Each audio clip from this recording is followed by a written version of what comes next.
प्रिय भक्तजनों, आइए अब सुनते हैं बृहस्पतिवार व्रत की विधि एवं कथा।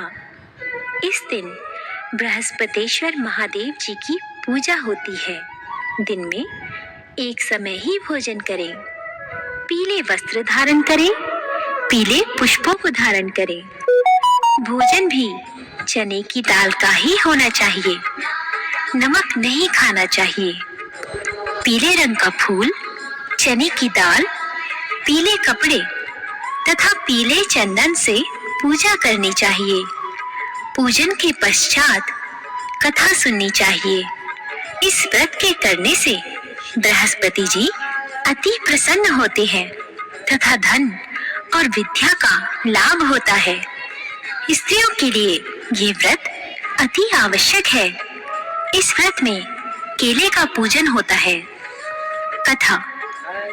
किसी गांव में एक साहूकार रहता था, जिसके घर में अन्न, वस्त्र और धन किसी की कोई कमी नहीं थी, परंतु उसकी स्त्री बहुत ही कृपण थी। किसी भिक्षार्थी को कुछ नहीं देती, सारे दिन घर के कामकाज में लगी रहती। एक समय एक साधु महात्मा बृहस्पतिवार के दिन उसके द्वार पर आए और भिक्षा की याचना की। स्त्री उस समय घर के आंगन को लीप रही थी। इस कारण साधु महाराज से कहने लगी कि महाराज, इस समय तो मैं घर लीप रही हूँ, आपको कुछ नहीं दे सकती, फिर किसी अवकाश के समय आना। साधु महात्मा खाली हाथ चले गए। कुछ दिन के पश्चात वही साधु महाराज आए, उसी तरह भिक्षा मांगी। साहूकारनी उस समय लड़के को खिला रही थी। कहने लगी, महाराज मैं क्या करूं, अवकाश नहीं है, इसलिए आपको भिक्षा नहीं दे सकती। तीसरी बार महात्मा आए तो उसने उन्हें उसी तरह से टालना चाहा, परंतु महात्मा जी कहने लगे कि यदि तुमको बिल्कुल ही अवकाश हो जाए तो मुझको भिक्षा दोगी? साहूकारनी कहने लगी कि हाँ महाराज, यदि ऐसा हो जाए तो आपकी बड़ी कृपा होगी। साधु महात्मा जी कहने लगे कि अच्छा, मैं एक उपाय बताता हूँ। तुम बृहस्पतिवार को दिन चढ़ने पर उठो और सारे घर में झाड़ू लगाकर कूड़ा एक कोने में जमा कर दो। घर में चौका इत्यादि मत लगाओ।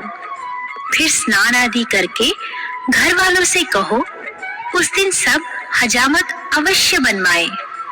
रसोई बनाकर चूल्हे के पीछे रखा करो, सामने नहीं। सायंकाल को अंधेरा होने के बाद दीपक जलाओ तथा बृहस्पतिवार को पीले वस्त्र मत धारण करो, ना पीले रंग की चीजों का भोजन ग्रहण करो। यदि ऐसा करोगी तो तुमको घर का कोई काम नहीं करना पड़ेगा। साहूकारनी ने ऐसा ही किया। बृहस्पतिवार को दिन चढ़े उठी, झाड़ू लगाकर कूड़े को घर में ही जमा कर दिया। पुरुषों ने हजामत बनवाई, भोजन बनवाकर चूल्हे के पीछे रखा। वह सब बृहस्पतिवारों को ऐसा ही करती रही। अब कुछ काल बाद उसके घर में खाने को दाना न रहा।